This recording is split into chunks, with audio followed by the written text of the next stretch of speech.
السلام علیکم ورحمۃ اللہ وبرکاتہ. الحمد للہ نحمده ونستعینه ونستغفره ونعوذ باللہ من شرور انفسنا ومن سیئات اعمالنا. من يهده الله فلا مضل له ومن يضلل فلا هادي له. واشهد ان لا اله الا الله وحده لا شريك له واشهد ان محمدا عبده ورسوله. اما بعد فان خير الحديث كتاب الله وخير الهدي هدي محمد صلى الله عليه وسلم وشر الامور محدثاتها وكل محدثة بدعة وكل بدعة ضلالة وكل ضلالة في النار. فأعوذ بالله السميع العليم من الشيطان الرجيم. بسم الله الرحمن الرحيم.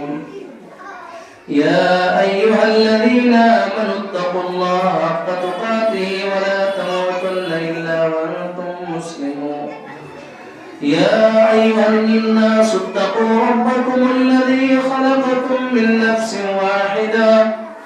وخلق منها زوجها وبث منهما رجالا كثيرا ونساء واتقوا الله الذي تساءلون به والأرحام إن الله كان عليكم رقيبا. يا أيها الذين آمنوا اتقوا الله وقولوا قولا سديدا يصلح لكم أعمالكم ويغفر لكم ذنوبكم ومن يطع الله ورسوله فقد فاز فوزا عظيما. رب اشرح لي صدري ويسر لي أمري واحلل عقدة من لساني يفقهوا قولي. رب زدني علما. اللهم إني أسألك علما نافعا ورزقا طيبا وعملا متقبلا. قال الله تبارك وتعالى في القرآن المجيد. بسم الله الرحمن الرحيم. يا أيها الذين آمنوا اتقوا الله حق تقاته ولا تموتن إلا وأنتم مسلمون. تمام تعریفیں اس رب العالمین کے لیے ہیں جو سارے جہاں کا خالق، مالک، رازق اور حاکم ہے. درود و سلام ہو تمام انبیاء کرام پر، خصوصاً ہمارے آخری نبی محمد عربی صلی اللہ علیہ وسلم کی ذات گرامی پر. محترم سامعین و سامعات، رب العالمین نے ہمیں دین اسلام کا پابند بنا کر کے اسلامی گھرانوں میں پیدا کر کے یقیناً ہم پر بڑا احسان کیا ہے. ورنہ رب العالمین چاہتا تو بگڑی قوموں کے گھروں میں یا دین سے دور گھروں میں ہمیں پیدا کر دیتا اور ہم یوں ہی اپنی منمانی زندگی گزارتے ہوتے. لیکن ہم اسلام کو ماننے والے ہیں. اس کا مقصد یہ ہے، اس کا مطلب یہ ہے کہ ہم اپنی منمانی زندگی نہیں گزار سکتے. ہمیں کچھ نمونے اپنے سامنے رکھنے ہوں گے. اگر ہم مرد ہیں تو ہم مرد لوگوں کے نمونوں کو رکھیں گے اپنے سامنے. نبی صلی اللہ علیہ وسلم ہم سب کے لیے آئیڈیل اور نمونہ ہیں. وہیں ہماری عورتوں کے لیے صحابیات، امہات المومنین یعنی نبی صلی اللہ علیہ وسلم کی بیویاں ہماری عورتوں کے لیے، ماں اور بہنوں کے لیے آئیڈیل اور نمونہ ہیں. سب کو اسلامی طریقے سے جینا ہوگا اسلامی تعلیمات کو اختیار کیے بغیر کامیابی نہیں ہے۔ ہم میں اور دوسرے لوگوں میں کچھ فرق نہیں ہوگا جب تک ہم دین اسلام کی تعلیمات کے مطابق زندگی نہیں گزاریں گے، ہمارے زندگی کا مقصد کچھ بھی نہیں ہوگا، ہماری زندگی کا مقصد پورا نہیں ہوگا۔ نبی صلی اللہ علیہ وسلم ہمیشہ اپنی عورتوں کو، صحابیات کو اور دوسری مسلمان عورتوں کو ہمیشہ دین اسلام کی تلقین کیا کرتے تھے، انہیں سمجھایا بجھایا کرتے تھے، رہن سہن کا انہیں طریقہ سکھلاتے تھے۔ ہمیں عزت و آبرو کی کیسے حفاظت کرنی ہے، ہمیں ایک بہترین لڑکی اور عورت کیسے بننا ہے، ہماری عورتوں کو کیسی آئیڈیل ماں ہونا چاہیے، یہ نبی صلی اللہ علیہ وسلم سکھلایا کرتے تھے۔ کیونکہ نبی صلی اللہ علیہ وسلم کا فرمان ہے عورتوں کے بارے میں خاص طور سے کہ ہر آدمی کو نگراں بنایا گیا ہوا ہے اور مرد سے اس کے گھر والوں کے بارے میں سوال کیا جائے گا، وہیں پہ عورتوں سے بھی ان کے جو ذمے ہیں، ان کے شوہر کے گھر کے لوگوں کے بارے میں، گھر کی چیزوں کے بارے میں اور شوہر کے بال بچے یعنی ان کے اپنے بال بچے کے بارے میں سوال کیا جائے گا، پوچھا جائے گا کہ ان کی کیسے تربیت کی، ان کی دیکھ بھال کیسے کی، کیا وہ نبی صلی اللہ علیہ وسلم کے طریقے کے مطابق، صحابہ کرام کے طریقے کے مطابق، صحابیات کے طریقے کے مطابق کیا انہوں نے اپنے بچوں کی تربیت کی؟ کیونکہ اسلام اب مکمل ہو چکا ہے، تکمیل کا جو معاملہ تھا وہ پورا ہو چکا ہے، اسلام میں کسی اور طریقے کی اب گنجائش باقی نہیں رہ گئی، کیونکہ نبی صلی اللہ علیہ وسلم کا جب مشن پورا ہو گیا تھا تو رب العالمین نے فرمایا تھا اليوم اکملت لکم دینکم واتممت علیکم نعمتی ورضیت لکم الاسلام دینا، کہ اب اسلام مکمل ہو چکا ہے، اسلامی تعلیمات مکمل ہو چکے ہیں، اب کسی گھٹانے اور بڑھانے کی گنجائش باقی نہیں رہی۔ اس لیے ہم سبوں کو لقد کان لکم فی رسول اللہ اسوۃ حسنہ کے مطابق ہمیں اور ہماری عورتوں کو زندگی گزارنا ہوگا۔ یہی وہ دین ہے، یہی وہ دین اسلام ہے جو مسلم عورتوں کو ایسے حقوق دیے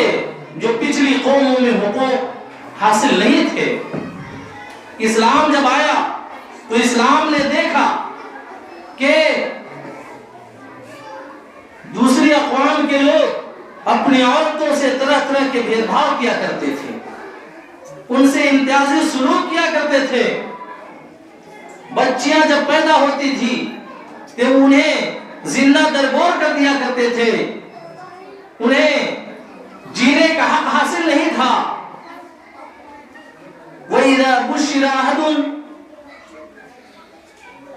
ظَلَّ وَجْهُهُ مُسْوَدًّا وَهُوَ كَظِيمٌ، یعنی جب کسی آدمی کو بچے کی، لڑکی کی شکل میں بچے کی پیدائش کی خوشخبری دی جاتی تھی تو چہرے کو اس کا ہاؤ بھاؤ جو ہوتا تھا چہرہ بگڑ جاتا تھا، وہ عجیب کیفیت محسوس کرتے تھے، لوگوں میں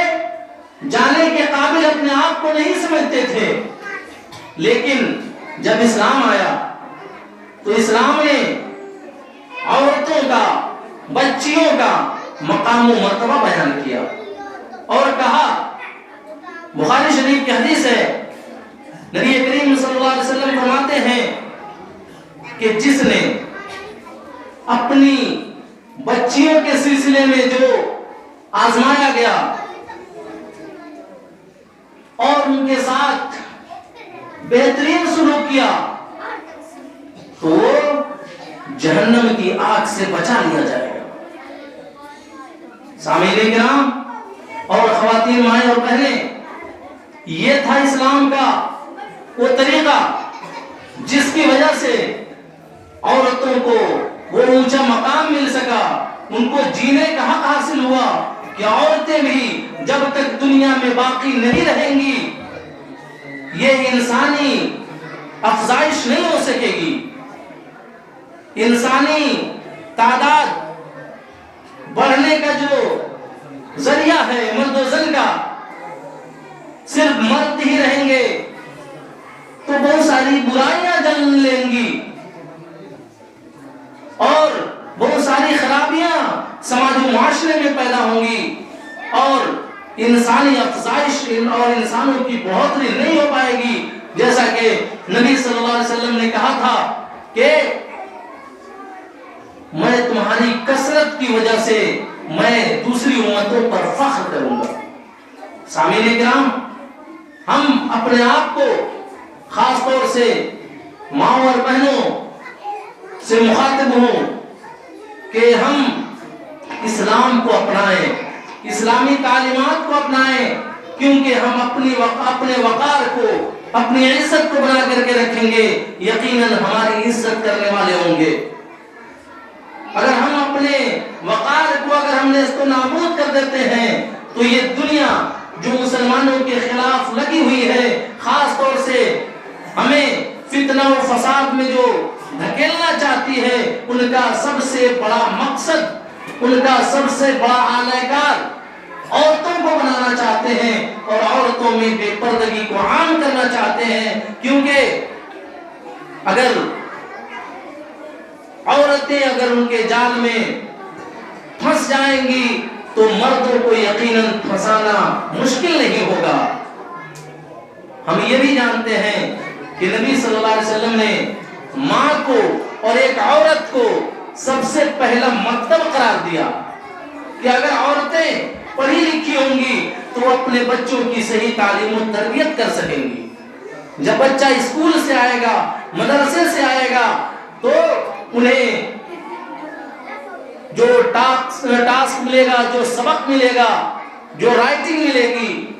ان سب کی طرف وہ دھیان دے گی، توجہ دے گی، اور جو کمیاں رہ جائیں گی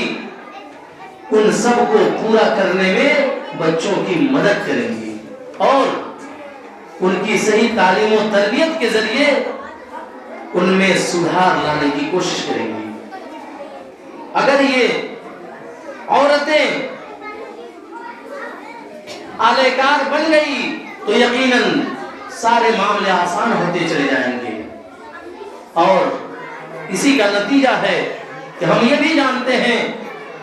کہ جب حضرت آدم علیہ السلام کو جنت میں داخل کیا گیا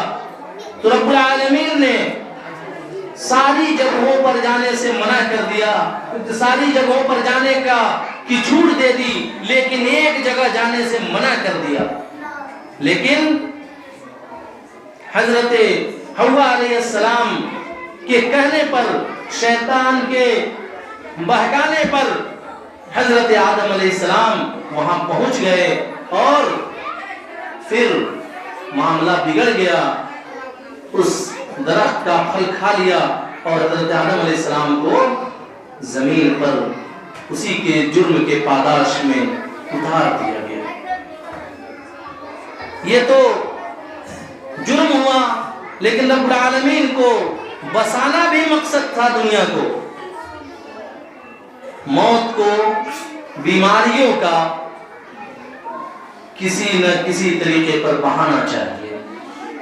آج ہم کہتے ہیں کسی کا ایکسیڈنٹ ہو جاتا ہے تو کہتے ہیں کہ فلاں کی موت ایکسیڈنٹ کے ذریعے ہو گئی، فلاں کی موت کسی مہلک بیماری میں ہو گئی، یا فلاں کو کچھ نہیں ہوا،